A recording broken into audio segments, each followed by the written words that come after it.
Assalamualaikum warahmatullahi wabarakatuh. Waalaikumsalam warahmatullahi wabarakatuh. Bismillahirrahmanirrahim. Alhamdulillahirabbil alamin. Hamdan katsiran thayyiban mubarakan fihi hamdan yuwafi ni'amah yukafi'u mazidahu ya rabbana lakal hamd kama yanbaghi li jalali wajhikal karim li azimi sultanik. Wassalatu wassalamu ala sayyidina wa habibina wa syafi'ina wa maulana Muhammad wa ala alihi wa sahbihi wa sallim tasliman katsiran bi rahmatika arhamar rahimin. Rabbi shrah li sadri wa yassir li amri wahlul 'uqdatam min lisani yafqahu qawli. Alhamdulillah, kita wajib membaca alhamdulillah ya. Wajib membaca alhamdulillah karena kita ini berbalut nikmat. Nikmat tidur, nikmat bangun, nikmat sehat, nikmat mau melangkah ke masjid, nikmat mau sholat berjamaah, nikmat sholat sunat, nikmat berzikir, nikmat bertazkirah.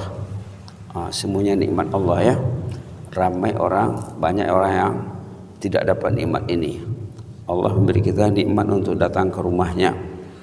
Alhamdulillah, nikmat membaca, mendengar surah As-Sajdah.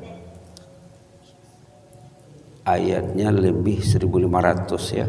Satu ayat nilainya, maksudnya hurufnya ya, satu huruf nilainya 10. Itu kita karena ingat betapa orang yang tidak datang sholat subuh ini rugi dan rugi. Nanti mereka akan menyesal. Subhanallah.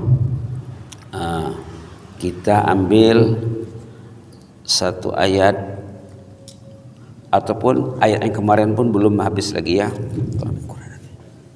Ayat Quran. Ayat sejadah yang kita bincang minggu lalu, Jumat lalu. Belum habis lagi dibicarakan ayat tentang penyesalan orang di hari kemudian. Orang yang tak ke masjid pasti menyesal. Orang yang sholat jelas menyesal lah ya. Ini orang yang rugi dari kemudian dikatakan al-mujrimun. Istilahnya ayat 11, 12 dan 13. Walau tara izil mujrimuna nakisi ru'usihim. Kalau kamu lihat nanti katanya dari kemudian. Yang indahnya Quran ini cerita hari kemudian sudah ada di sini. Supaya kita waspada, supaya kita ingat. Walau tara izil mujrimuna nakisu ru'usihim. Kalau kamu lihatlah, kalau kamu nampaklah katanya saat mujrimun. Mujrimun ini lawan kepada salihun. Di bawah nanti ada cerita orang saleh. Ini keunikan Al-Quran, diceritakan orang yang rugi, diceritakan orang yang untung. Walau tara izil mujrimun, kalau kamu nampaklah si penjahat itu katanya. Dikatakan si penjahat. Apa nasibnya? Nakisu ru'usim inda rabbihim. Nanti dari kemudian mereka saat menghadap Allah. Kita ini akan menghadap Allah ya. Kita ini akan menghadap Allah, setiap orang. Suami akan menghadap Allah, ayah akan menghadap Allah, rakyat akan menghadap Allah, pemimpin akan menghadap Allah. Itu yang kita bilang Malik Yaumiddin. Malik Yaumiddin disebut setiap kali baca Fatihah. Malik Yaumiddin. Malik pemilik, Malik penguasa. Penguasa di sana satu orang saja penguasa, Allah saja. Di dunia ini ramai penguasa. Ada kejorongan, kenegarian, kecamatan, provinsi, tingkat negara ya. Di sana nanti Allah saja penguasa. Saat kita dipanggil, orang yang penjahat ini menundukkan kepalanya. Nakisu ru'usihim, menundukkan kepalanya, takut, menyesal. Hari kemudian hari penyesalan. Apa katanya? Rabbana abasarna wa sami'na. Ya Allah, Rabbana abasarna, kami sudah melihat ya Allah. Dan nampak hari kiamat tu tak cucu idung baru pada kiamat tu. Orang awak. Lah nampak orang yang pergi ke masjid tu senang hidupnya. Dilindungi, dicari. Pencinta masjid kalau ke masjid dengan ilmu, dia bukan dia yang mengurus dirinya, dia diurus, dicari malaikat. Pak, bapak kesini pak, ibu kesini. Jangan sama dengan orang ramai itu mereka itu bermasalah itu. Nah, begitulah kira-kira maksudnya. Walau tara izal mujrimuna nakisu rusim, kalau kamu lihat orang yang bermasalah hidupnya, yang tak ke masjid, yang tak sholat, yang tak taat, ini katakan mujrim, penjahat. Oh, jahat lah ya. Kita tinggal di bumi Allah, kita menghirup oksigen yang dikasih Allah, kita meminum air yang diberi Allah, kita memanfaatkan bumi tempat mencari rezeki, tempat hidup, tempat beraktivitas. Tapi kita tidak ingat kepada yang pencipta ini. Kan jahat tuh. Digunakannya semua fasilitas, tapi tidak ingat yang memberi fasilitas. Subhanallah. Lupa. Dan bila diingatkan, ada orang yang tidak mau diingatkan. Kalau kita ingatkan, dia lari. Diingatkan, dia lari. Na'udzubillah. Itulah. Walau tara izil mujrimun, kalau kamu lihat nanti akan terjadi, artinya lihatlah, fikirkanlah, karena ini pasti terjadi. Karena ini kalamullah, ketepatannya penuh.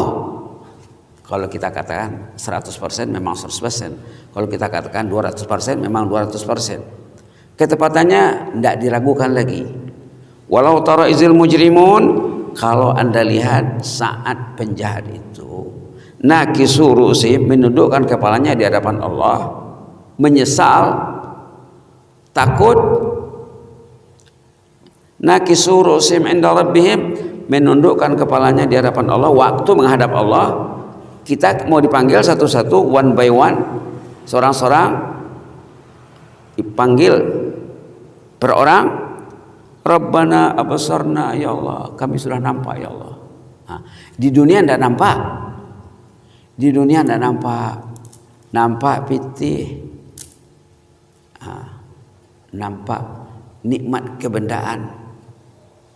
Tidak nampak jalan ke masjid, tidak nampak Quran, tidak dapat amal soleh, tidak nampak tahajud. Abasarna, kami sudah melihat ya Allah.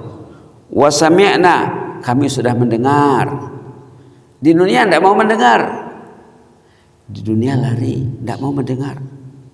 Di sana nanti tak cucu edong baru beraya matu. Kata orang Semenanjung Malaysia, tahantuk baru tengadah, kata orang sana.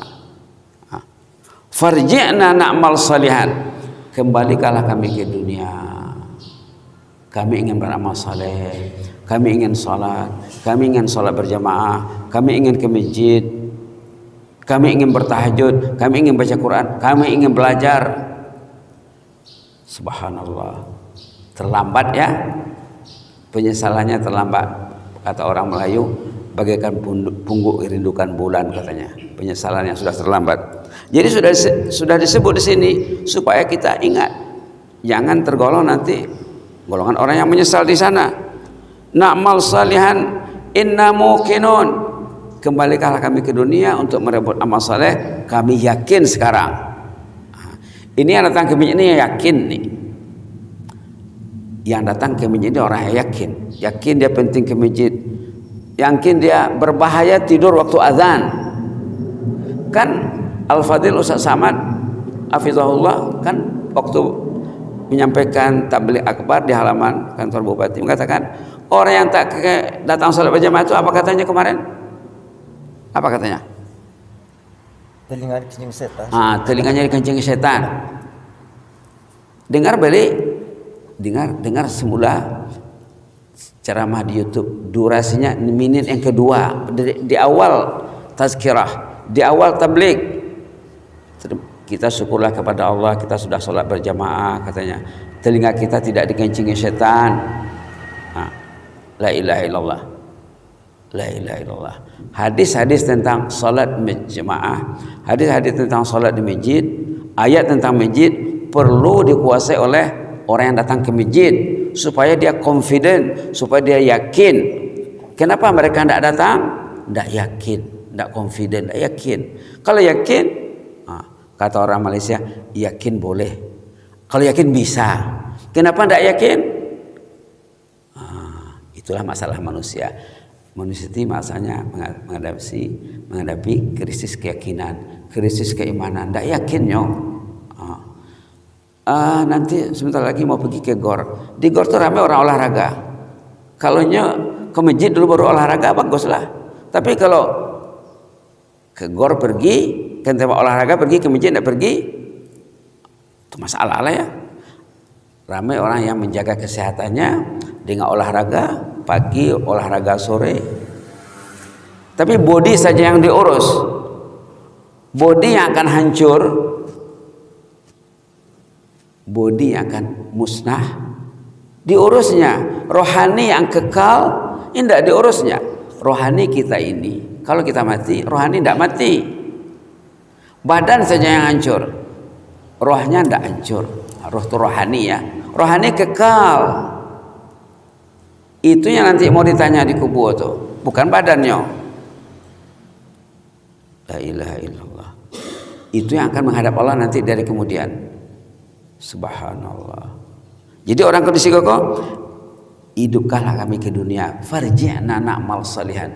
Kembalikanlah kami ke dunia, kami ingin sholat subuh berjamaah. Kalau jemaah yang tinggal di sekitar masjid Dagang Mutak ini, kami dengar azan tapi kami tidak datang. Sekarang kami mau datang sholat. Terlambat ya, sudah terlambat. Inna muqinun, kami sekarang sudah yakin.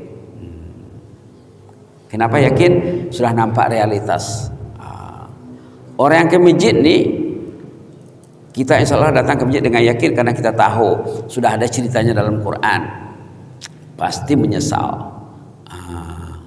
Kalau kita kaitkan dengan hadis, karena kalau kita baca Quran kita akan baca hadis.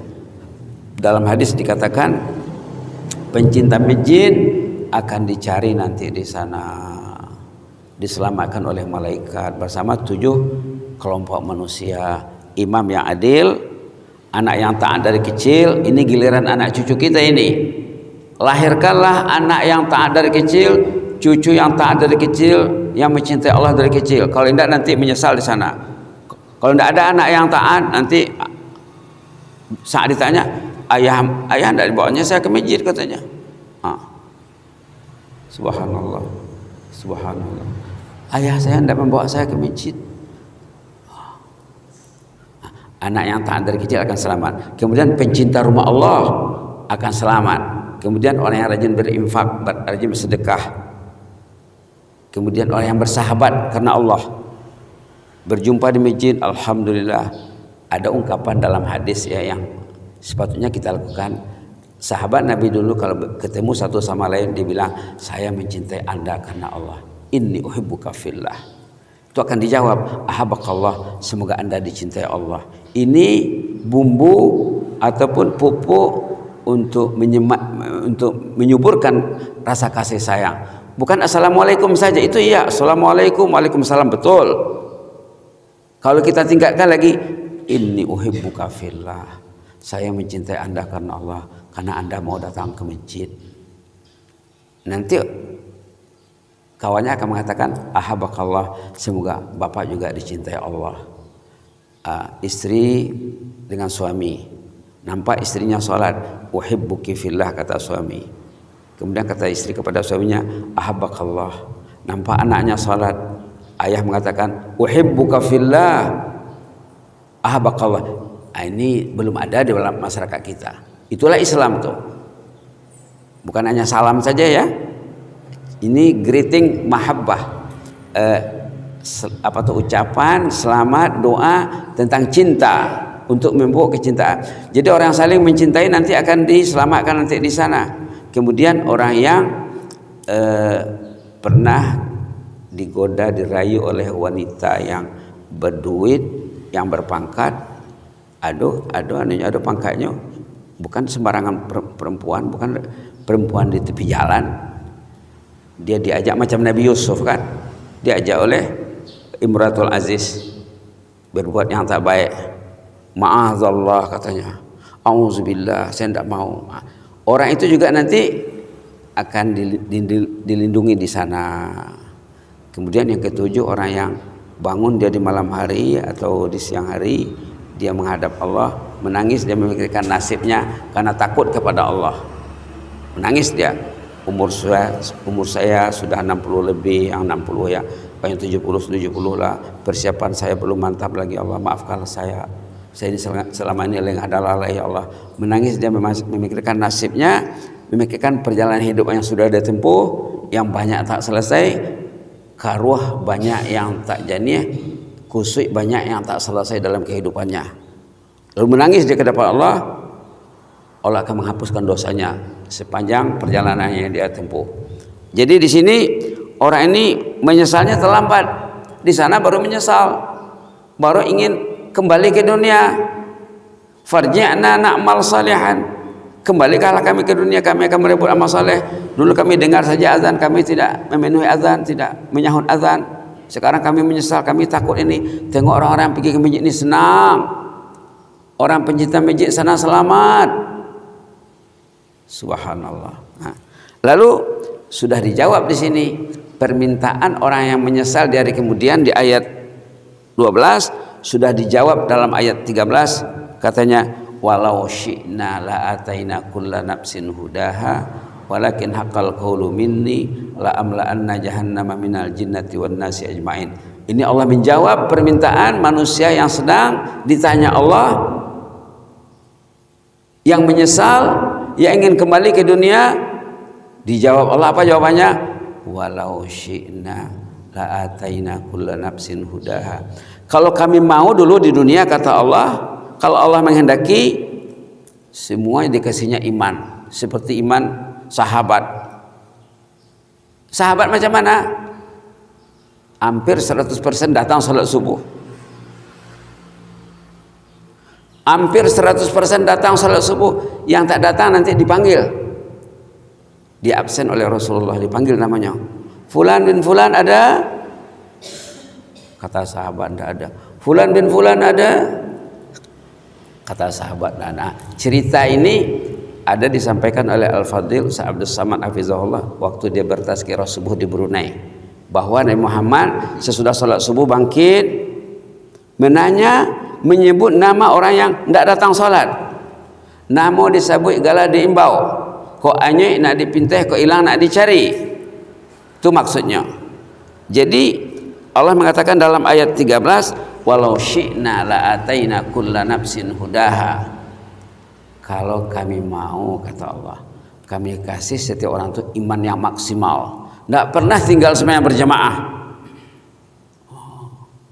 Kalau kami, tapi bukan, kata Allah, walakin, tapi bukan, haqqal qawlu minni la amla'anna jahannama minal jinnati wan nasi ajmain. Tetapi ketentuan Allah sudah pasti bahwa mayoritas manusia disediakan untuk jahanam. Disebut di sini, la amla'anna jahannam, neraka jahanam itu akan dipenuhi oleh manusia.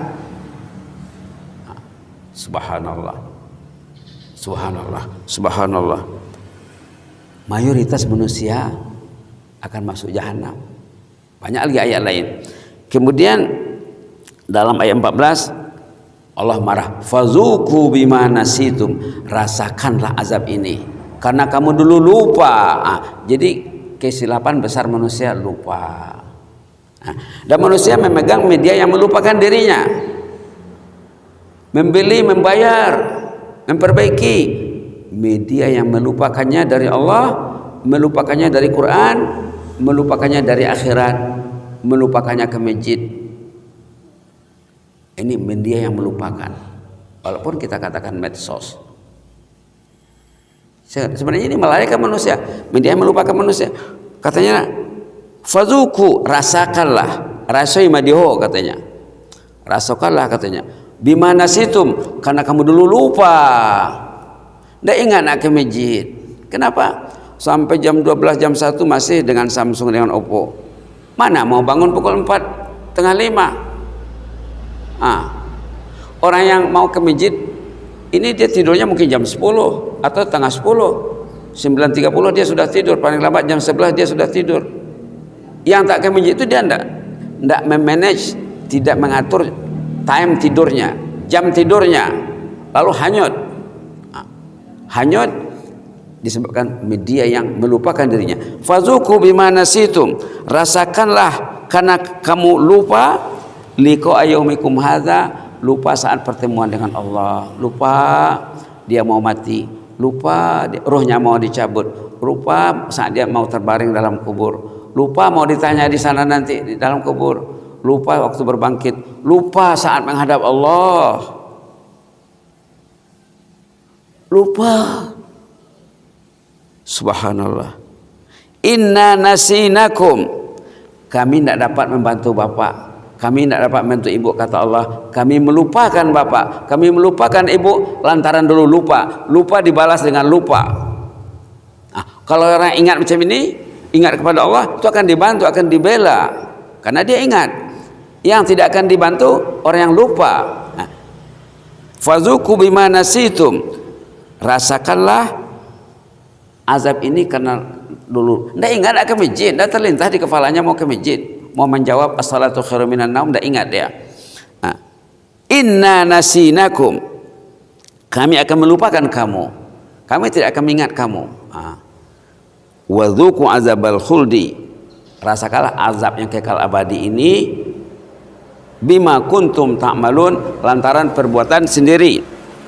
Tangan menyincang, bau memikul, kata orang kita ya, pakai doa, tangan menyincang bau memikul, tangan menyincang bau memikul, resiko perbuatan jelek bapak sendiri akan menerimanya. Subhanallah, jelas di sini peringatannya, jelas peringatannya dalam Quran, lah digambarkan hari kiamat itu macam mana, tapi tidak sampai ke telinga orang tuh. Subhanallah, tidak sampai ke telinganya, tidak mau dia mendengar. Kalau mau mendengar, dah selamat. Ada lagi ayat dalam surah Muluk yang ada kaitannya dengan ini. Di sana apa dia bilang? Lau kunna nasma'u au na'qilu ma kunna fi ashabis sa'ir. Nanti bapak pulang tengoklah ayat dalam surah Al-Muluk. Ayat berapa? Bismillahirrahmanirrahim. Ayat 10. Penyesalan orang yang akan masuk neraka. Lau kunna nasma'u, kalau kami mendengar dulu, pala dengan ami tangyon naja Allah, katanya, kalau kami dengar dengan baik, au naqilu, dan kami fikirkan yang kami dengar itu, ma kunna fi ashabis sa'ir, tidak akan masuk neraka kami. Jadi orang yang akan masuk neraka ini, na'udzubillah, yang tidak mau mendengar. Ustaz Samalah datang kemari ke Pasaman Barat. Kata bapak kemarin pendengarnya ada 10.000 katanya. Apa di antara mesej yang disampaikannya? Orang yang tidak ke masjid dikencingi setan telinganya. Yang tidak ke masjid yang subuh, itu hadis Nabi, hadis sahih. Orang yang tidak datang ke masjid dikencingi setan telinganya. Kata Ustaz Samad, meminjam hadis Nabi, hadis sahih. Tapi tidak berubah juga. Yang kalau 20 orang yang ke masjid, 20 juga. Patutnya meningkat lah ya. Patutnya meningkat. Jadi diperhatikan ayat tadi itu ya. Pulang ke rumah nanti lihat beliau ayat berapa tadi? 2 boleh 13 14 ya. Ini untuk kita agar kita selamat nanti di sana. Ayat berapa? Sejadah tadi ya. Maksudnya surah Sejadah, bukan Fusilat. Surah Sejadah tadi itu maka disunatkan membaca surah Sejadah di pagi Jumat paling kurang seminggu sekali. Ayat 12, 13 dan 14 cerita orang yang akan menghadap Allah, dan kita semua akan menghadap Allah. Dari kemudian nanti orang itu menyesal ingin pulang ke dunia untuk beribadat, beramal saleh. Dari sini ulama membuat rumusan ulama ini ya, dari membaca ayat ini dan ayat lain juga. Kerja kita di dunia ini apa? Beramal saleh. Kerja kita beramal saleh. Ke masjid ini amal saleh. Tidur itu beramal saleh kalau tidurnya niat untuk bangun untuk salat tahajud, bangun untuk ke masjid. Tidurnya amal saleh. Kalau dia tidurnya tidak berniat, berarti tidurnya kosong. Kalau dia ingin berniat waktu nak tidur, bangun jam 6 pun tidak apa, bangun jam 7 pun tidak apa, dibantainya lalu tidurnya haram. Jadi anak mesti dididik di rumah, jangan tidur kalau azan sudah berkumandang. Kalau as-salatu khairum minan naum berkumandang, jangan tidur. Kalau tidur juga orang tuh waktu as-salatu khairum minan naum, kalau masih tidurnya berarti an-naum khairum minas salah, tidur lebih bagus daripada salat. Muadzin mengumandangkan dari menara masjid, as-salatu khairum minan naum, salat lebih bagus daripada tidur. Dia masih tidur, berarti realitasnya berkata an-naumu khairum minas salah, elok tidur daripada salat. La ilaha illallah. Jadi melawan ya. Itu yang dikencingi setan tadi, kata Al-Fadil Ustaz Abdul Samad, meminjam hadis Nabi, memang hadisnya hadis sahih yang memperingatkan kita tentang pentingnya salat berjamaah di rumah Allah, khususnya di subuh hari. Dan hadis tentang manusia yang dikencingi setan itu ada hubungannya dengan salat tahajud. Artinya kalau ingin selamat dari dikencingi setan telinga ini, bangunlah sebelum ke masjid. Nah, itu ayat yang disorot dalam ayat 14, ayat berapa, ayat 15 dan 16 nanti. Ayat sesudah ini, lanjutan ayat itu cerita orang yang dia bersolat tahajud, dia berqiyamul lail. Nanti tatajafa junubuhum anil madaji, tatajafa junubuhum anil madaji yad'una rabbahum khaufan wa tama'an wa mimma razaqnahum yunfiqun. Ini cerita orang yang bangun bersolat tahajud sebelum dia ke masjid. Jadi sebenarnya solat sunat tahajud penting, sama pentingnya dengan solat fardu. Solat sunat sebelum subuh di sini penting, sama pentingnya dengan solat fardu. Nama saja yang lain. Ini sunat, ini fardu. Pentingnya sama penting. Kalau kita bedakan, berarti kita sudah menyalahi sunnah Nabi Muhammad sallallahu alaihi wasallam. Mudah-mudahan bermanfaat ya. Mudah-mudahan setiap orang datang ke subuh hari ke masjid, kalau ada tazkirah, orang itu dapat satu bonus haji setiap kali datang. Orang yang datang ke masjid untuk salat berjamaah 5 waktu, kalau berwudu dari rumah dapat satu bonus haji. Ada hadisnya, banyak dibincangkan ulama, banyak bukunya. Jadi datang ke masjid pagi hari dapat 2 haji. Satu bonus untuk salat fardu berjamaah, satu bonus untuk datang mendengarkan tazkirah. Rugi kalau di masjid di mushola tidak ada tazkirah pagi, hilang 1 haji setiap pagi. Jadi kita bisa meraih 5 haji 1 hari untuk menghadiri salat fardu berjamaah, dengan syarat dalam hadis itu beruduk di rumah, bukan beruduk di masjid. Tapi kalau uduknya batal tidak apa, uduk lagi di masjid. Tapi dalam sunnah itu katanya keluar dari rumah dengan uduk. Dan jangan masbuk, jangan imamlah bismillahirrahmanirrahim baru orang tua Allahu Akbar. Itu masalah lagi nanti. Masalah zaman dulu, kalau ada orang yang masbuk sholat yang terlambat, nanti sudah sholat datang orang, Pak, Bapak kok masbuk tadi Pak? Ditanya itu dulu, ditanya. Karena orang yang masbuk itu orang yang ada masalah dengan Allah.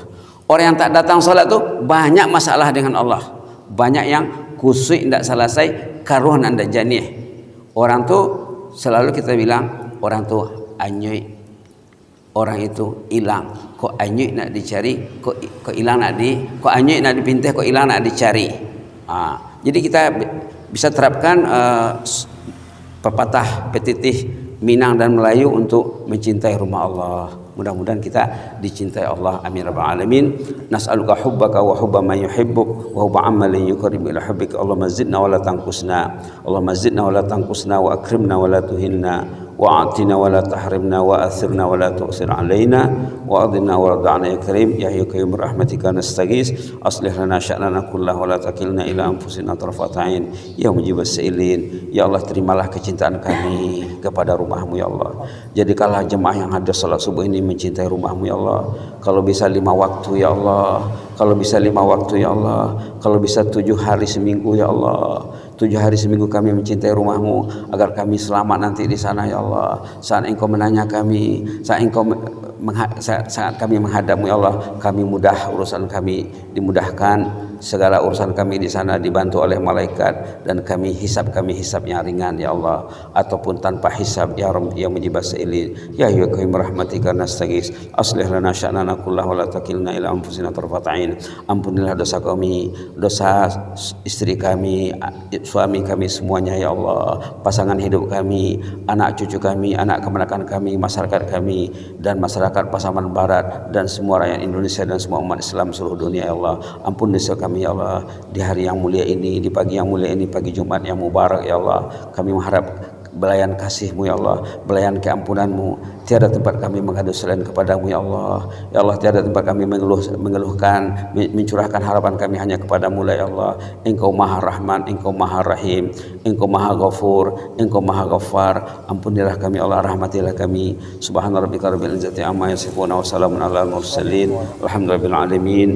Jazakumullahu khairan. Wassalamualaikum warahmatullahi wabarakatuh.